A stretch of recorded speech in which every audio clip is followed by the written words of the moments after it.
Cette dépendance psychologique, j'ai l'impression qu'elle touche beaucoup plus tout ce qui touche le rituel, l'habitude, le geste, le fait de le faire dans un certain contexte, avec certaines personnes, à un certain moment de la journée.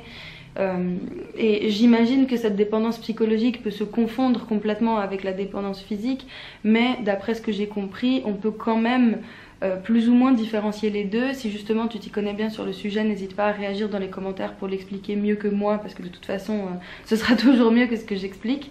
Mais il y a vraiment voilà, différents aspects de la dépendance qui se manifestent sur des plans différents.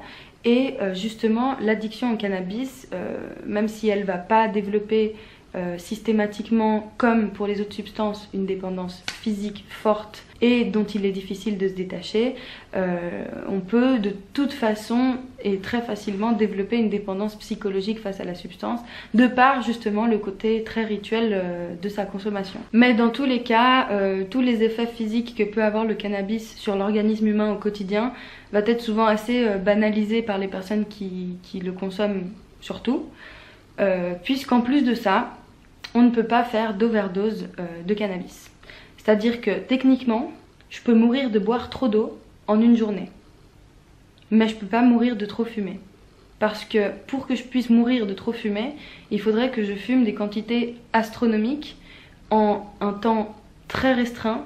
Et c'est physiquement impossible de fumer cette quantité en ce temps-là. Ces deux aspects font vraiment que ça rend le cannabis presque inoffensif aux yeux des personnes qui consomment, parce que si on ne développe pas de dépendance physique hardcore et dangereuse pour la santé, et qu'en plus de ça, on peut pas faire d'overdose, et cette substance n'est pas dangereuse pour nous, et techniquement, si on réfléchit comme j'ai pu réfléchir pendant longtemps, on ne devient jamais accro et donc on pourrait arrêter à n'importe quel moment. Mais quelle surprise de me rendre compte que lorsque j'essayais d'arrêter, ça s'avérait beaucoup plus difficile que ça.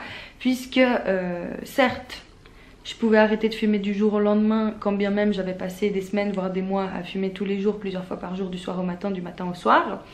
Et qu'en arrêtant du jour au lendemain, j'ai pas de symptômes de sevrage atroces au point que je souffre physiquement et que ça se passe mal. Par contre, ça peut arriver, hein. Il y a des gens qui, juste en consommant du cannabis, peuvent subir des symptômes de sevrage assez violents. Mais ça, j'en parlerai tout à l'heure. Mais en tout cas, c'était pas mon cas. Donc même si j'arrivais à arrêter du jour au lendemain et de pas avoir ces symptômes-là atroces, j'avais quand même des effets du fait de pas fumer. C'est-à-dire que, comme je l'ai dit dans mes autres vidéos, j'avais du mal à retrouver un appétit normal, j'avais du mal à trouver un sommeil normal, j'avais du mal à retrouver une mémoire, une concentration, une motivation, enfin bref, j'avais des séquelles, mais c'est pas du tout les mêmes séquelles que tu peux avoir quand justement t'es alcoolique et que t'arrêtes l'alcool du jour au lendemain et que vraiment tu peux avoir des problèmes de santé.